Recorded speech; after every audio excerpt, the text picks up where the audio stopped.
Pag sinabing Honda Click ay masasabi na natin na siya na ang king of scooter ng 125 category dito sa Pilipinas. Sa taglay na looks at specs and features na almost perfect na ay wala ka nang babaguhin pa. Kaya nga ito ang pinaka top choice and top sales dito sa Pilipinas ng 125 scooter. Pero ang nasa harapan nyo mga idol ay ang Honda Click 160 na mas pina-improve ng Click 150. Magmula body design, makina at iba pa, ay sasabat na ba ito para magpagsabayan sa King of 155 category na si Aerox? Mas sulit nga ba ito kaysa sa lumang Honda Click 150? At kung magkano ba ang presyo nito regarding cash and installment, kung pasok ba ito sa budget? Para magsagawa ng review, walkthrough, and price update regarding sa cash and installment nito mga idol, ay nandito tayo sa isa sa mga pinagkakatiwalaang motor dealer dito sa Pilipinas, ang Motor Trade Motorcycle Corporation. At dito sa branch nila sa Santa Cruz, Zambales ay samot-saring mga quality,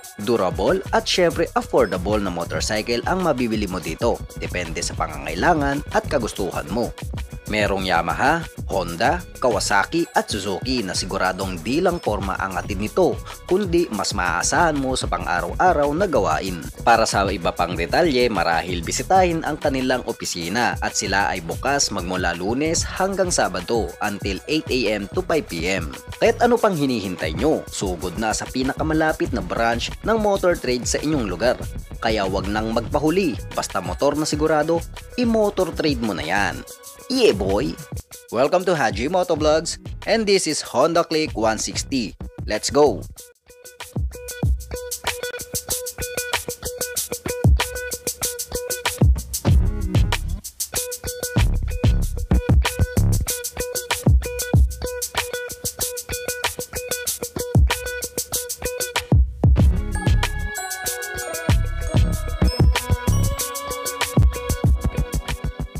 Unahin natin sa makina na mayroong kargadong 157cc engine displacement, single cylinder, single overhead cam, 4-stroke po siya, 4 valves na po, at ito po ay gumagamit ng liquid cooled para sa pagpapalamig ng makina. Ang fuel system naman ito ay gumagamit ng PGM-FI o Programmable Fuel Injection na kung saan mas kalkuladong paggamit ng gasolina sa mababa o mataas mang RPM, at ito ay may average para sa kanyang mileage na 47 km per liter. Not bad po pang daily use mga idol. Pagdating naman sa kanyang bore and stroke, may sukat po siyang 60mm by 55.5mm na may compression ratio na 12.0:1. Gumagamit naman ito ng fully automatic transmission na kung saan napakadaling imaneho, bagay na bagay sa mga baguhan o matututo pa lang magmaneho. At syempre sa mga gustong chill ride lang. Gumagamit naman ito ng belt drive para sa kanyang hatak. Para naman sa performance, ang maximum power nito ay nasa 15 horsepower at 8,500 RPM na may peak of torque na 13.8 Nm at 7,000 RPM. At halina't samahan nyo kung ikutan pa ang motor na to kung ano pa ang meron dito at kaya ba talagang hagitan ang Click 150 dati. Let's go! Unahin natin sa kanyang kabuuang disenyo, syempre ang laki ng pagbabago, very aggressive and very sporty body design ang ginamit dito na mayroong pagka-aerodynamic. At sa top front head naman ay very sporty din mga idol with matte color finish na may logo ng Honda, syempre hindi mawawala yan. At sa bandang ibaba makikita natin ang front head nito na glossy black na parang isang windshield mga idol. At makikita natin na very aggressive na ang kanyang daytime running light na may putol mga idol. At ang signal light naman nito ay gumagamit ng LED. At ang ganda rin ng bagong disenyo ng kanyang twin LED na kala mo isang Batman style na may parang patusok pa. At meron po siyang daytime running light na nagsisilbing parang kilay naman ito. Gumagamit naman ito ng telescopic fork para sa suspension sa harapan. Disc brake naman with 1-pot caliper para sa kanyang braking system na merong mags din na merong 100/80-14 na gulong at tubeless po ang gamit. Equipped na po ito ng combi brake system na kung saan 70% na pagpreno sa likuran ay 30% bahagya na sasabay ang unahan. Isa sa mga nagustuhan ko dito ang kanyang taillight na Batman style din mga idol at LED ang ginamit na merong separate position ng LED signal lights. Sa likuran ay gumagamit ng single shock absorber, drum brake naman sa braking system, mags din ang ginamit na merong gulong na 120/70-14 at ito po ay naka-tubeless na rin. At ang kagandahan naman ng Click 160 sa Click 150 ay equipped na po siya ng ESP Plus o Enhanced Smart Power Plus. Ang ESP Plus ay sumasalamin sa lakas at hatak mga idol na kung saan hindi ito hirap sa anumang road condition dahil ito ay naka 4 valves na po. Sa kanyang crankcase ay wala na po siyang kickstarter na kung saan equipped na po ito ng ACG o Alternating Current Generator na kung saan pagdating sa startup engine ay napakatahimik at napakalakas ng kuryente na dulot nito na hindi ka na mangangambang malubatan o humina ang battery mo. Equip pa rin ito ng side stand kill switch mga idol na kung saan bagay ito sa mga makakalimutin at mga kamoteng nagmamadaling magmaneho ng mabilis na maiwasan naman ang malalang aksidente dulot nito. Sa kabilang gilid naman makikita natin ang radiator na may cover na plastic for fast cooling capability. Punta naman tayo sa itaas at unahin natin ang switches and buttons. Sa kaliwa merong high and low, horn, at signal lights.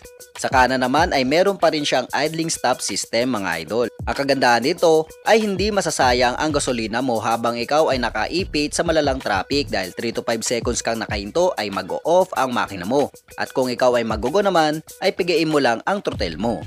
At last meron pa itong electric start button. Sa kanan pa rin, meron itong throttle control with brake lever sa unahan. Sa kaliwa naman ay merong hand grip with brake lever sa hulihan with park lock lever.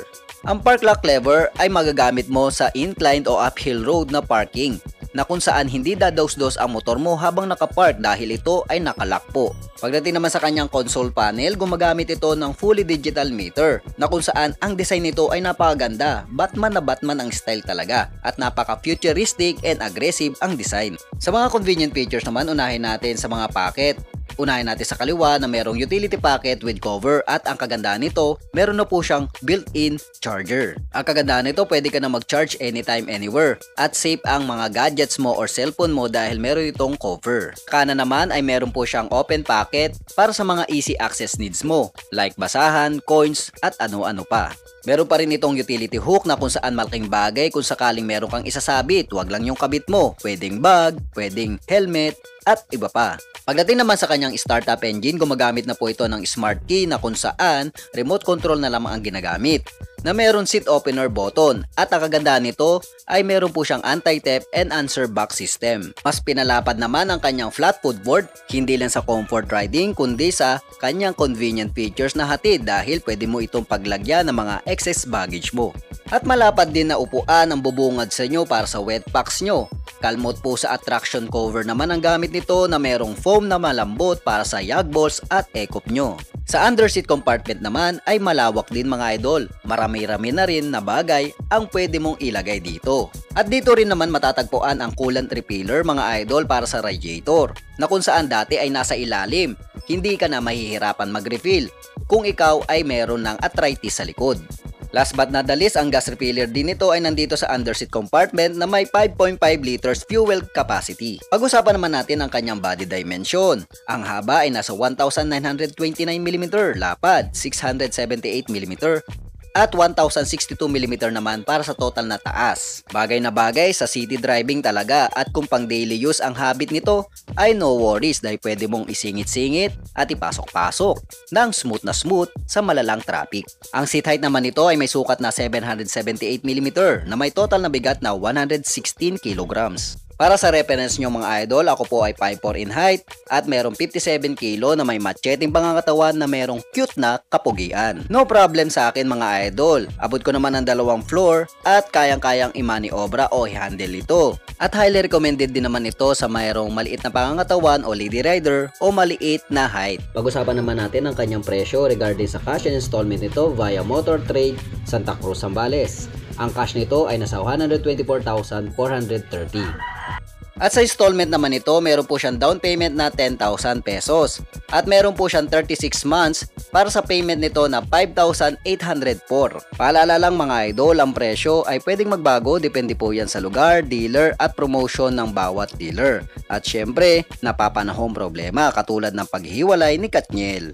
At ayun na nga mga idol, para sa akin ay mas sulit ang Honda Click 160 ngayon dahil sa mga naidagdag at nabago dito, pero meron lang sana akong isasuggest sa Honda na pwedeng idagdag pa.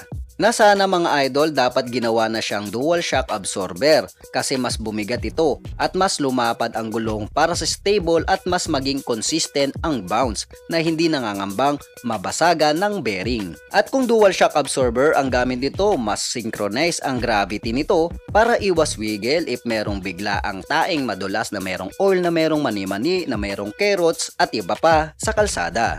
Pero kung ikaw nga ang tatanungin, syempre mas malupit ka pa rin mga idol. Sulit pa ba o hindi? At kung motor mo ngayon ay Honda Click 150, mag-a-upgrade ka ba para kay Honda Click 160? Bakit? I-comment mo na yan para mapag-usapan na. Para tapusin ang video na to, huwag sanang kalimutan mag-subscribe at i-hit ang notification bell para lagi kang updated sa mga ganitong klaseng impormasyon tungkol sa mga bago at lumang mga motor.